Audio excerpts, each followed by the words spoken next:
I'm Jake Conway. I'm from West Hartford, Connecticut, and I'm the editor-in-chief of Q Magazine at Yale. The story I wanted to tell was my coming out story when, during Christmas break of sophomore year, I had come out here at school.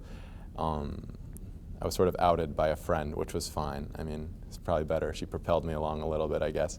But I didn't tell my parents, and Yale's a very gay-friendly place. So here I was like, you know, living the life, having a great time. But when I went home, I was always like, it was always so much agony because I felt very distant from my parents, even though they didn't do anything to me to make me like want to separate myself from them. They were still as loving as they always had been. But like when I was home, I like couldn't be near them. Any conversation could potentially lead to this conversation, which I had not yet had with them. I remember I went and visited my best friend, and we went shopping, and she convinced me to get a manicure. And then I bought a pink sweater at H&M. And so I got home, and I had like my nicely clean nails and this like nice like pink sweater.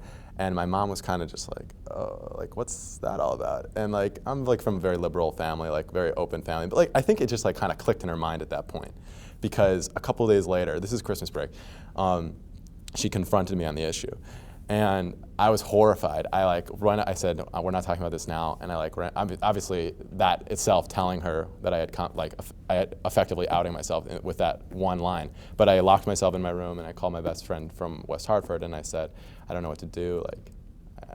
My mom just asked me if I was gay, and I had already come out to her, so she was always very supportive. And then finally my mom convinced me to come talk to her, and we were talking.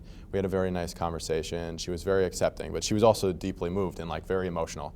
I think she just didn't hold these expectations about me, and it wasn't that she couldn't accept me, it was just that she didn't know how right in that moment because it was so new. And I remember she said one thing, and she said, you know, Jake, I'll support you in whatever life you choose to live. She said, I'll support you in whatever life you choose. And at the moment I turned to her, and with like this like deep sense of shame, I said, Mom, it's not a choice. I almost felt guilty when I was telling her. It's like, I wouldn't choose this life. Why would I choose this life? Like, it's the hardship, the discrimination. Why would I choose this life? It was almost as if I hated myself and still was hating myself. So I remember thinking back to that conversation with my mom about it not being a choice. I look at myself today and I say, you know, it shouldn't be, I'm gay, I was born this way, I can't change it, you know, pity me. I'm different, and there's nothing wrong with that. There's nothing wrong with that. Even if I chose to live this life, I mean, what's wrong with that? And for me, it's the ultimate sense of pride.